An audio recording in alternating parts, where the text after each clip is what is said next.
Hello guys. I hope सब ठीक हो।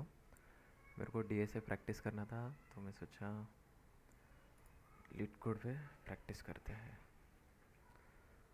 तो चलो देखते लीड कोड। तो लीड कोड में एक सम है जिसका नाम है टू सम। ये नॉर्मली जब भी डीए से स्टार्ट करते हैं, जिस मतलब अगर तुम्हें जावा आता है तो तुम और डीए से प्रैक्टिस करना है तो ये नॉर्मली पहला सम होता है सबका। आई होप सबको दिख रहा है ये। ओके। तो क्वेश्चन क्या दिया है? तो क्वेश्चन का नाम है टू सम। इसमें क्या दिया है?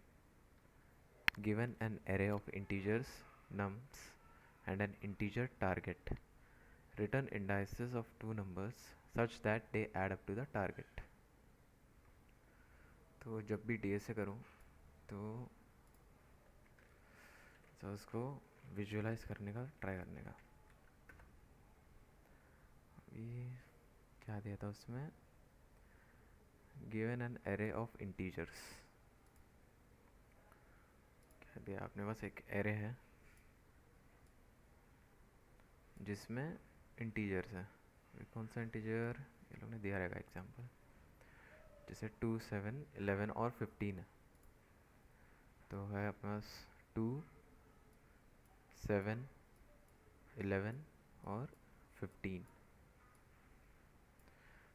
अभी और क्या करना है अपने को क्या करना है? Return indices of two numbers such that they add up to target.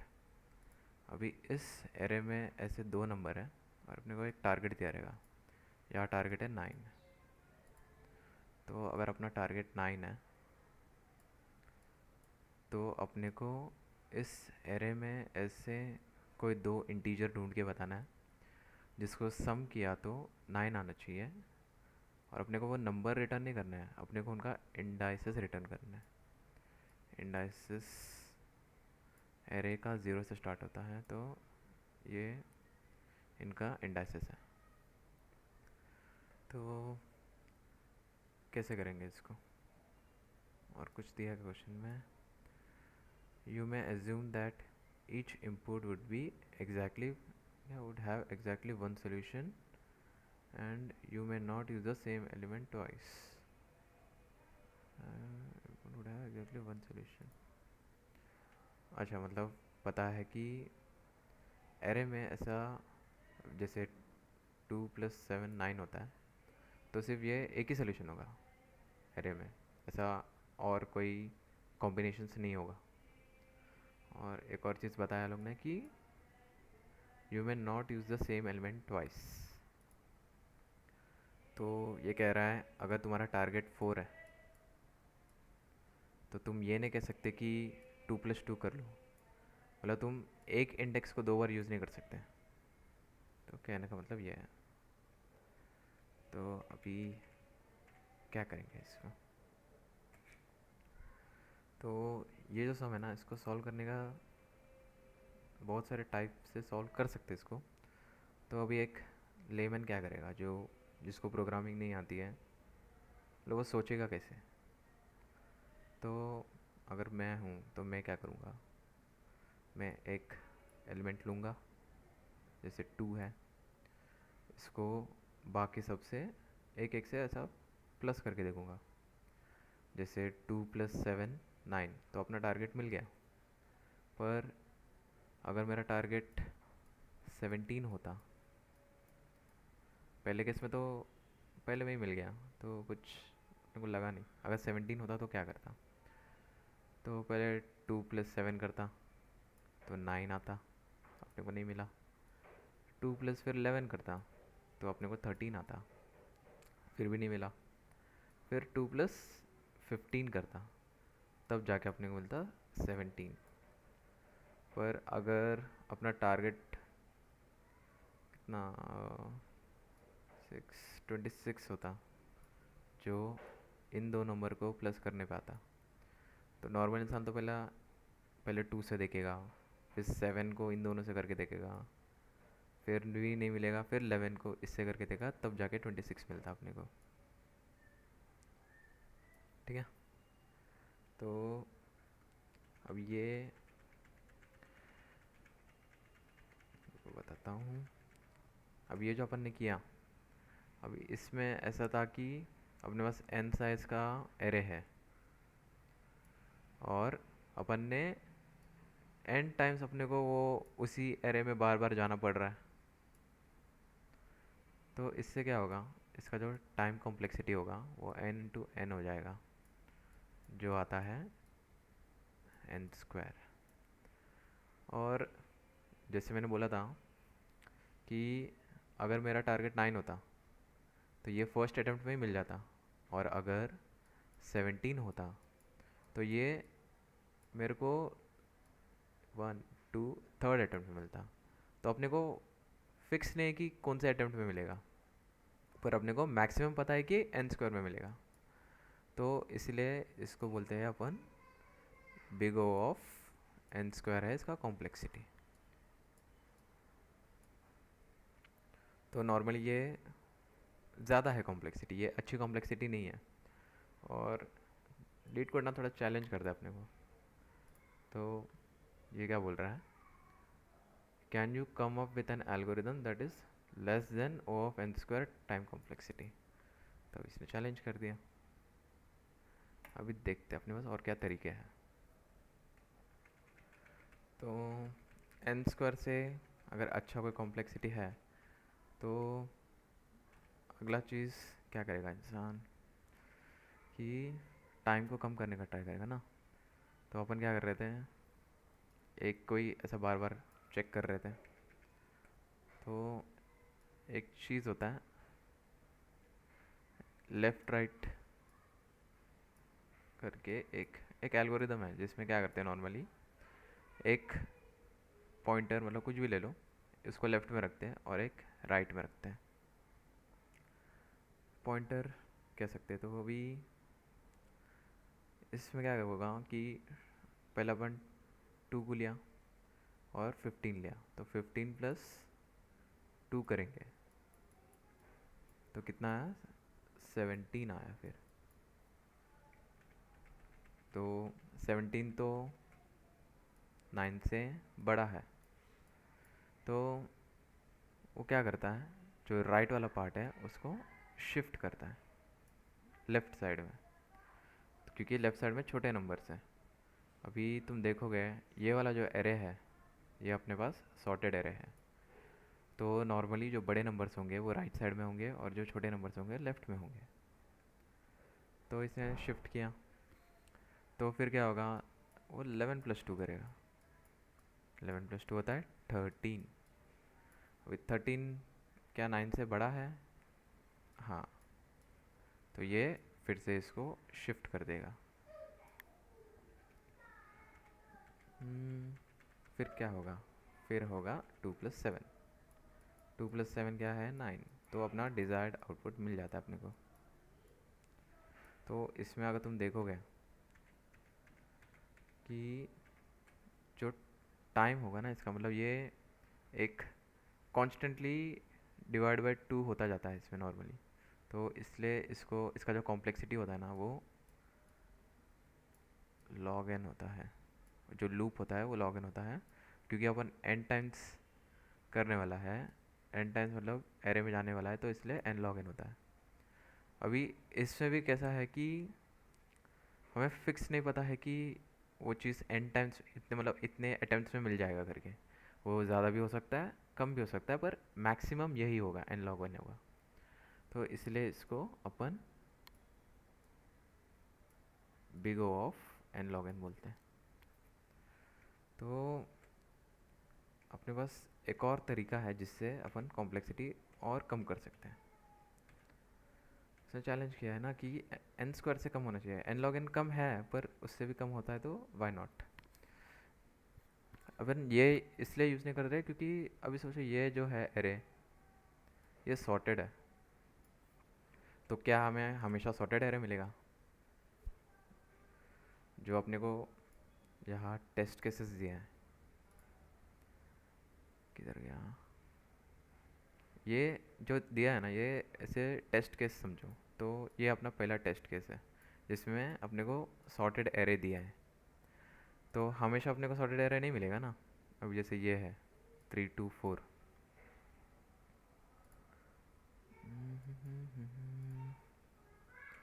Doctor लाल, बस एक एरे दिया है, क्या हो रहा है,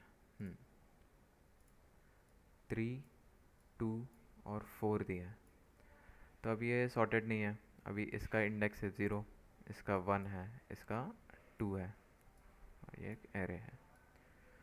तो अगर अपने को n log n में करना है इस चीज़ को, तो इसको पहले अपन सॉर्ट करेंगे। तो जब इसको सॉर्ट करेंगे तो पहले 2 आएगा, फिर 3 आएगा, फिर 4 आएगा। तो अभी इसमें क्या हुआ, जो 2 का इंडेक्स पहले 1 था, अब यहाँ ये जो नया बनाया अपन ने एरे, उसमें 0 हो जाएगा, और 3 का इंडेक्स 1 हो जाएगा, और 4 का 2 को वैसे वैसे कह रहेगा। तो इसमें जो ओरिजिनल एरे का जो इंडेक्स है वो प्रिजर्व नहीं हो रहा है, जिसकी वजह से अपन सही इंडेक्स रिटर्न नहीं कर पाएगा। अभी एक और तरीका क्या है इस चीज़ को करने का, क्या था अपने पास, 2, 7, 11, 15 ना। तो अपने पास है 2, 7, 11 और 15। तो अपन क्या कर सकते हैं, DSA में एक डेटा स्ट्रक्चर है हैश मैप करके। तो उसमें क्या होता है, वो एलिमेंट्स को ना की वैल्यू पेयर में स्टोर करता है। तो जैसे इसका इंडेक्स 0, 1, 2 और 3 है, और अपना टारगेट वेरिएबल समझो 17 पकड़ते हैं। तो क्या होगा, पहले पहले अपन ने एक एलिमेंट लिया 2, और उसका इंडेक्स, एलिमेंट और इंडेक्स को अपन ने सेव किया। तो फिर क्या होगा, अपन क्या करेंगे, 17 माइनस 2 करेंगे, तो क्या आता है 15। तो अपन चेक करेंगे अपना जो हैश मैप है इसमें 15 है क्या। तो अभी ये तो एरे दिया है और ये हैश मैप अपन बना रहे, तो इसके अंदर अभी 15 आया नहीं है, तो ये नेक्स्ट एलिमेंट पे बढ़ जाएगा। तो फिर ये क्या करेगा, 7 को स्टोर करेगा और उसका इंडेक्स लेगा। फिर अपन करेंगे 17 माइनस 7, 17 माइनस 7 10 होता है। क्या 10 अपने हैश मैप में है, नहीं है। तो ये क्या करेगा, नेक्स्ट एलिमेंट पे बढ़ जाएगा। नेक्स्ट एलिमेंट है 11, 11 का इंडेक्स है 2। तो 17 माइनस 11 कितना होता है, 6 होता है। तो क्या 6 है अपने हैश मैप में, नहीं है ना। तो फिर ये फिर से नेक्स्ट इस पे चले जाएगा, तो फिर से इधर होएगा 15, और इधर आएगा उसका इंडेक्स 3। तो अब ये क्या करेगा, 17 माइनस 15 करेगा, तो कितना आता है 2। अब ये देखेगा कि अपने हैश मैप में 2 है क्या। तो अगर 2 मिल गया तो ये कॉमन सेंस है कि मतलब 17 माइनस 2 किया तो मतलब ऐसा कि ये वाला जो एलिमेंट है और जो मेरा करंट एलिमेंट है 17, इसको अगर मैं, नहीं करंट एलिमेंट ये है सॉरी, इसको अगर मैंने ऐड किया तो 17 आएगा, जो अपना हैश मैप में एलिमेंट है। और जो अपना करंट एलिमेंट है उसको अगर मैं प्लस करता हूँ तो 17 आता है। और अपने को अगर अपना टारगेट एलिमेंट 17 है, तो अपने को ऐसे दो नंबर ढूंढने थे जिसको एडिशन करने से अपने को 17 आता है। तो ऐसा अपने को मिल गया। तो अपन क्या करेंगे, इसको और ये जो एलिमेंट है इसको रिटर्न कर देंगे। इसके लिए अपने को एक चीज़ बनाना पड़ेगा कॉम्प्लीमेंट करके, जिसका अपन लिखेंगे जो अपना टारगेट है, टारगेट माइनस, यार इस पर हैंड राइटिंग खराब है, टारगेट माइनस जो अपना इंडेक्स होगा, अपना एरे जो है नम्स है, तो नम्स ऑफ इंडेक्स। तो 0 होगा यहाँ पे नॉर्मल आई लिख दो। तो अभी इसका टाइम कॉम्प्लेक्सिटी क्या है ये सोचना सही है। तो अभी अपन क्या कर रहे हैं, अपन n टाइम्स उस एरे में जा रहे हैं, तो इसका कॉम्प्लेक्सिटी होगा बिग ऑफ n। और ये जो अपन हैश मैप बना रहे हैं ना, तो हैश मैप में अपन क्या यूज़ कर रहे हैं, गेट गेट यूज़ करेंगे, जिससे अपने को अपन वैल्यूज़ लेंगे, और पुट यूज़ करेंगे जिसमें अपन हैश मैप में वैल्यूज़ डालेंगे, और चेक करने के लिए अपन यूज़ करेंगे कंटेन्स। तो ये जो ऑपरेशंस है ना, ये ओ ऑफ 1 में होती है, तो O of n plus O of 1 O of n ही होता है।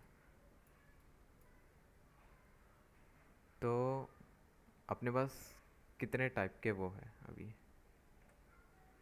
सॉल्यूशंस। एक सॉल्यूशन था जिसमें अपन लेमन अप्रोच यूज़ कर रहे थे, जो ओ ऑफ n स्क्वायर में मिल रहा था।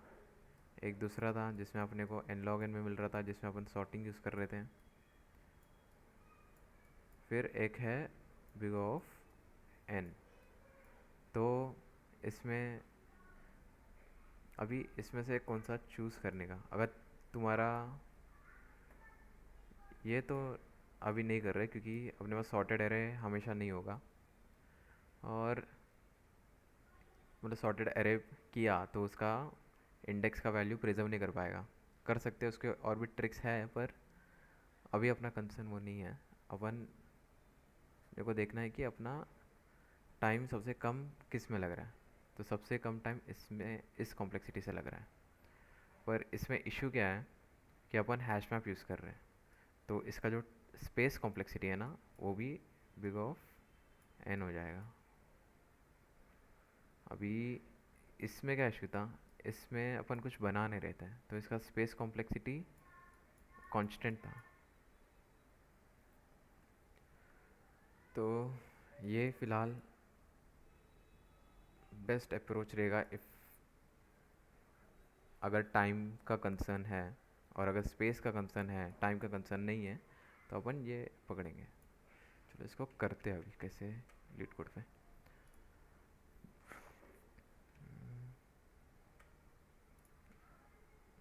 दिख रहा है क्या? हम्म, तो पहले अपन क्या करेंगे, एक अभी इसमें देखो जो अपने को एरे मिलने वाला है वो दिया है, और अपने को टारगेट मिलने वाला है। तो पहले अपन हैश मैप बनाते हैं। तो मैप इंटीजर, यह है की और वैल्यू उसका, map equals to new hash map.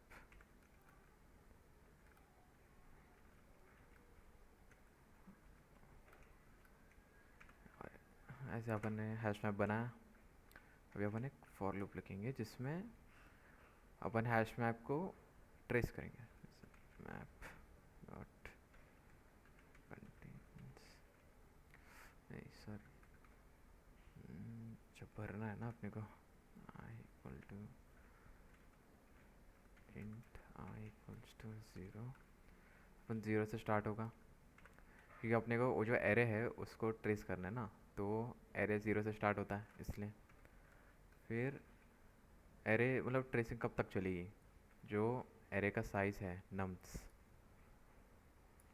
Array का साइज़ तुम कैसे करोगे, नम्स डॉट लेंथ लिख कर, और जैसे एक एलिमेंट होगा वो नेक्स्ट एलिमेंट पे जाएगा, तो उसके लिए इंक्रीमेंट करते जाएंगे अपन। तो इंट कॉम्प्लीमेंट क्या है वो बताना पड़ेगा पहले। कॉम्प्लीमेंट इक्वल टू जो अपना टारगेट होगा, टारगेट माइनस नम्स ऑफ हाँ क्योंकि अपन वो माइनस करने वाला है टारगेट से, तो फिर इतना हुआ। अभी अपन क्या करेंगे, जैसे ही अपन उस एरे को हैश मैप में डालेंगे तो अपन चेक करेंगे ना हर बार। तो फॉर फॉर नहीं, इफ़ आएगा। इफ़ अगर अगर मैप कंटेन्स, जो मैप का की है, इफ़ इट कंटेन्स कॉम्प्लीमेंट, जो अपना हैश मैप है उसमें अगर जो अपन कॉम्प्लीमेंट निकाल रहे हैं, जो माइनस करके निकाल रहे हैं, अगर वो एलिमेंट है उसके अंदर, तो क्या होगा। तो अपन रिटर्न कर देंगे एक नया एरे, नया इंटीजर एरे, हाँ इंटीजर एरे, जिसमें क्या होगा, मैप डॉट,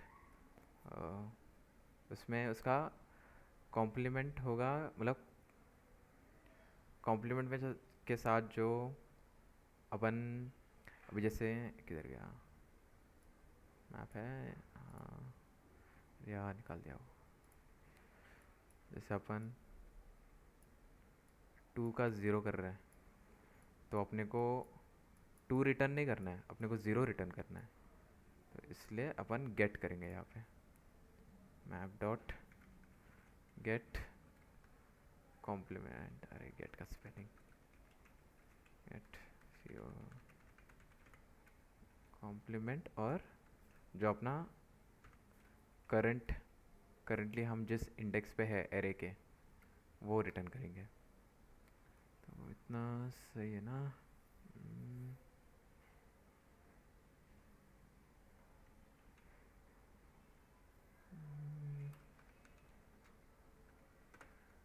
हम्म, तो अगर मिल गया तो ठीक है, अगर नहीं मिला तो क्या होगा। तो अपन आगे बढ़ जाएंगे, मैप डॉट पुट नम्स आई कॉमा आई, और तो आगे बढ़ जाएंगे अपन। पर अगर पूरा एरे ट्रेस करने के बाद भी अगर अपने को नहीं मिला, तो अपन क्या करेंगे, अपन एक एक्सेप्शन थ्रो करेंगे। थ्रो लीगल आर्ग्यूमेंट एक्सेप्शन, क्योंकि अपने का एक्सेप्शन मतलब वो मिला ही नहीं, मतलब उसने गलत डाला ना, मतलब तो इसलिए illegal argument exception no two sum found. अभी क्या ये चलेगा।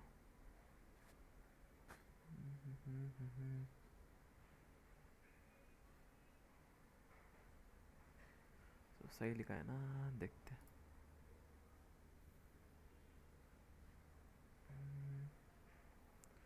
क्या बोल रहा है 8th लाइन पे, अच्छा ये 6,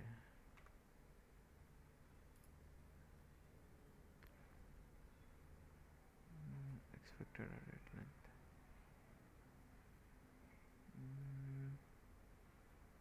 अच्छा ये चालू किया और ये यहाँ पे एंड करना पड़ेगा।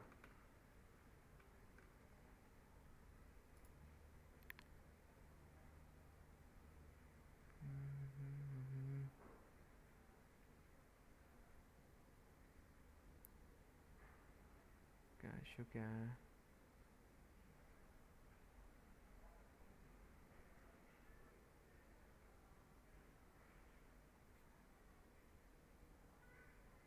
एंड मैप डॉट गेट,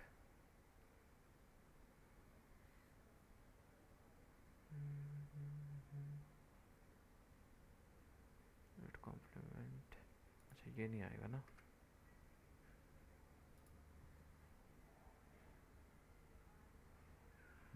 अभी लाइन नंबर 12 पे, अच्छा तो एक्सेप्शन थ्रो किया, तो मैं बहुत टाइम बात कर रहा हूँ तो सिंटेक्स याद नहीं है मेरे को।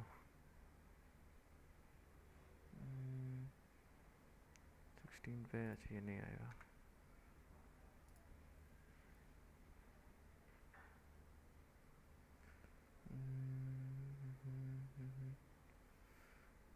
Cannot find symbol, throw exception, पे